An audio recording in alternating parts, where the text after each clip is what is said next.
Okay, here is a quick video of telling you how to get into SPSS. I would recommend you all to kind of play around with it. And this is just one video, and I think you will be having another one coming from Randall over the next, maybe this weekend or Monday, he said.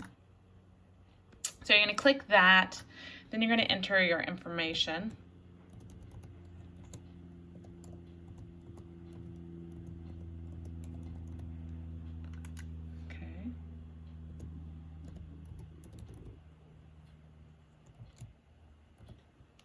Okay, and then you're going to log in.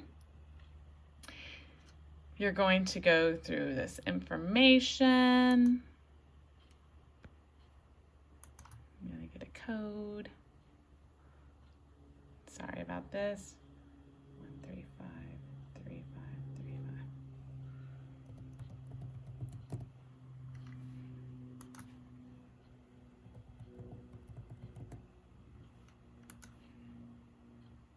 Okay, it's going to take me into Citrix now. I can click on the SPSS icon. This may take a few minutes. It's going to start to launch it. Now, one thing he's going to tell you in this video is that it will be taking you to the Citrix database. So you do not have to download this program onto your computer, which is really nice. So then you're going to come here and you're going to see this SPSS icon here. So you're going to click on to this. Open that. You're going to hit open. Give it a little bit of time. Okay, then you can come in here and play around with it. So you're going to do a new database, or you can come here and another one will probably open up. So here we go, there's a database right there. What you're going to do, what I would encourage you to play around with is you're going to start to create some variables. So just play around with this. You would give a variable a name. So I'm going to do M1, okay? Then it will kind of populate these different columns over here. So I'm going to go ahead and say we're just going to keep it as numeric. There's different ones you can consider. You can consider string. You can read about that in Andy Fields. That might help you figure out which one you're going to do, but we're just going to keep it numeric for right now. You can change it to where there are no decimals. So I could change that to where there's no decimals. I can label this as M1 depression. So maybe this is a questionnaire about depression. And this is going to be the first question. Then I could come in here and code. So if I wanted to say 1 was minimal, then I could add it.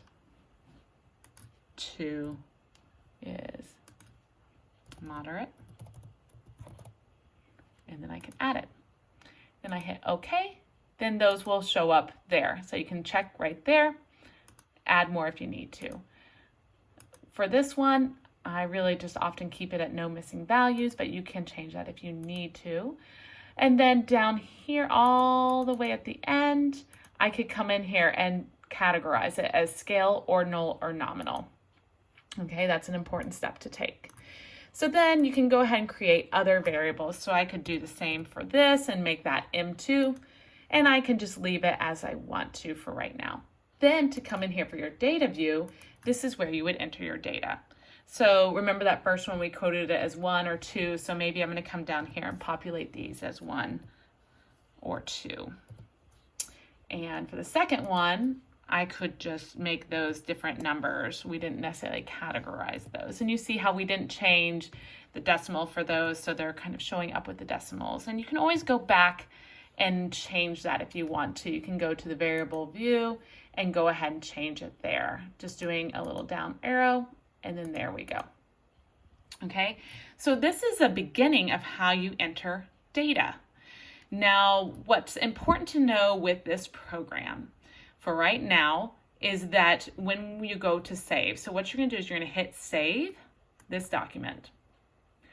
And the most important thing you want to do is come up here and you want to make sure that you are in documents, and then we want to make sure that we can get into the S drive.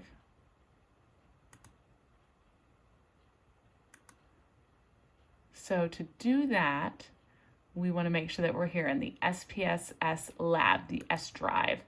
So then I can come in here and I can label this video. Okay, so you see down here, I labeled it as Untitled 1 video, and then I can hit save. What I can do now is I can close this out. I'm not going to save the output, and I'm going to come here. And do you want to exit? Yes. And you can see right here, I have untitled video, 1 video, okay? So that's great. That's how you can save things as you play along with it. But the next step that's really important before you close anything down is to click this icon, this Citrix icon right here. You must log off when you're done using it. If you're going to step away for an hour, you must log off. Randall emphasized how important that is. So click on that. You're going to click on the 3 dots, and then you're going to hit log off. Okay? So then there you go. You've logged off. There's your video to get started to play around with SPSS.